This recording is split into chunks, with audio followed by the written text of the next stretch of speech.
Une relation toxique, ça ne commence pas forcément par des coups. Non.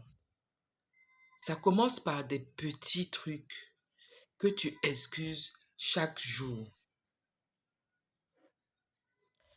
Un beau matin, tu te réveilles, tu ne te reconnais plus. Tu as bien compris. Aujourd'hui, on parle des signes que tu es dans une relation toxique. Et je t'en donne 5.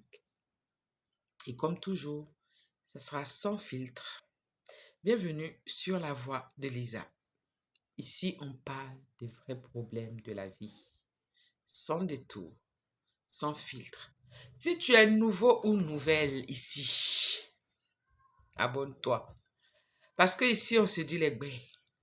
Et si tu connais une femme qui vit cette situation en ce moment, partage cette vidéo avec elle. Ça peut changer quelque chose. Alors, on rentre dans le vif du sujet. Les 5 signes d'une relation toxique. C'est pas genre des généralités, hein. Ce sont des situations concrètes en fait que les femmes vivent en ce moment même. Allez, on y va.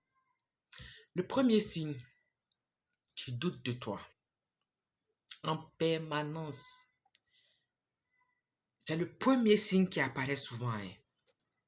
Tu faisais des choses avant, tu avais confiance en toi. Et maintenant, tu te demandes si tu es assez bien pour la personne.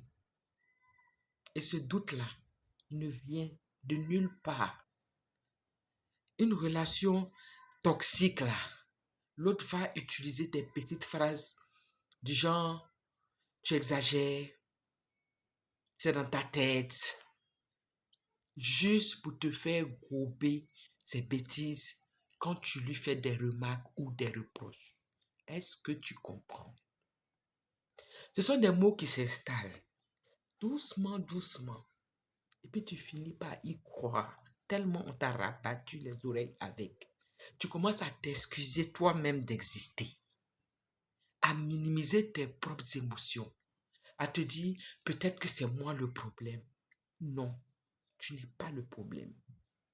Si dans ta relation, tu te sens constamment trop émotive, trop jalouse, trop exigeante sans jamais que l'autre ne se remette en question, qui remette en question son propre comportement, c'est le signe numéro 1. Il ne faut pas ignorer ça. Est-ce que tu te reconnais dans ça? Continue à écouter parce qu'on n'est qu'au début. Le deuxième signe, la communication est devenue une guerre ou un gros silence en fait. Comment cela se manifeste? Je t'explique. La communication dans votre relation, soit c'est la guerre, soit c'est des cris, soit c'est des accusations, des disputes qui ne finissent jamais, soit c'est le silence total. Les deux là sont toxiques parce que dans une relation saine, on se parle, on peut exprimer ce qu'on ressent sans avoir peur de la réaction de l'autre, sans se préparer à un combat avant d'ouvrir la bouche. Mais quand chaque conversation devient un champ de bataille, quand tu dois peser chaque mot avant de parler, quand tu préfères te taire plutôt que de subir ce qui va suivre, ce n'est plus de la communication, c'est de la survie. Et je veux te dire quelque chose. Le silence de l'autre, ça peut être aussi violent que les cris. Quand il te punit par le silence pendant des jours, quand il t'ignore comme si tu n'existais pas, c'est une forme de violence aussi. Est-ce que tu vois un peu? Le troisième signe, c'est-à-dire tu te sens seul même quand il est là.